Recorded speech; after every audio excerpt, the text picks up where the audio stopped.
Hello hi అండి, సుజాతాస్ కిచెన్కి స్వాగతం. ఈరోజు సుజాతాస్ కిచెన్లో ఫ్రూట్స్ వేసి పెరుగన్నాన్ని ఏ విధంగా తయారు చేయాలో చూద్దామండి. పెరుగన్నం తయారు చేయడానికి నేను ఈ గ్లాసు బియ్యం తీసుకున్నాను. ఆ బియ్యాన్ని నేను ఇదే గ్లాసుతోటి 2.5 గ్లాసుల నీళ్లు వేసి అరగంట సేపు నానబెట్టుకున్నాను. అదే గ్లాసుతోటి నేను పాలు తీసుకున్నాను. ఈ పాలను కూడా ఇందులో వేసి ఈ అన్నాన్ని మనము బాగా మెత్తగా ఉడికించుకోవాలి. ఈ అన్నాన్ని నేను కుక్కర్లోనే ఉడికించుకుంటున్నాను. ఈ విధంగా అన్నం మెత్తగా ఉడికిపోయింది. దీనిని వేడిగా ఉన్నప్పుడే మనము ఒక గరిటెను తీసుకుని బాగా మెత్తగా కాకుండా కొంచెం కచ్చాబచ్చాగా ఈ విధంగా మ్యాష్ చేసుకోవాలి.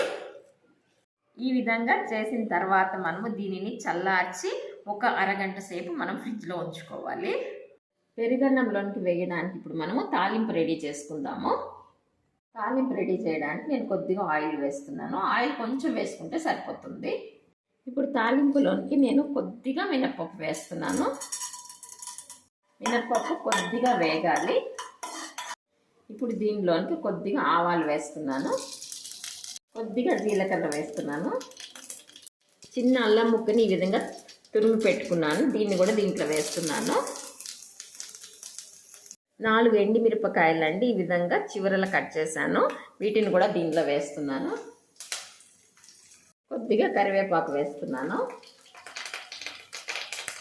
ఇప్పుడు దీనిలోనికి కొద్దిగా ఇంగువ వేస్తున్నాను. మనము తాలింపులో వేసిన తాలింపు సరుకులు అన్నీ వేగిపోయాయి. నేను స్టవ్ ఆఫ్ చేసేసుకున్నాను. ఇప్పుడు చల్లారిన అన్నంలోనికి నేను మనం రెడీ చేసుకున్న తాలింపును వేస్తున్నాను. ఇప్పుడు దీనిలోనికి నేను ఉప్పు వేస్తున్నాను. ఉప్పు అనేది మీ టేస్ట్కి తగినట్టుగా వేసుకోండి. ఇప్పుడు మనము దీన్ని అంతా కలిసేటట్టుగా బాగా మిక్స్ చేసుకోవాలి.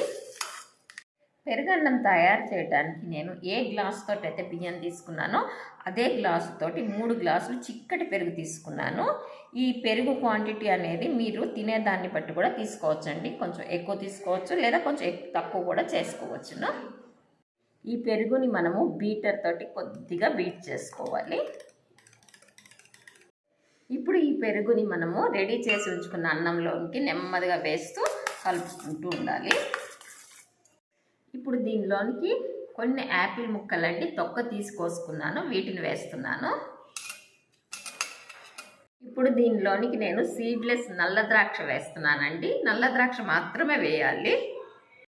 కొద్దిగా ఒలిసిన దానిమ్మ గింజలు వేస్తున్నాను. ఫ్రూట్స్ వేసిన తర్వాత మనం వీటిని కొద్దిగా కలుపుకోవాలి. ఫ్రూట్స్ వేసి చేసిన పెరుగన్నం రెడీ అయిపోయింది. ఈ పైన గార్నిష్ కోసం నేను కొన్ని దానిమ్మ గింజలు వేస్తున్నాను. కొద్దిగా కొత్తిమీర వేస్తున్నాను.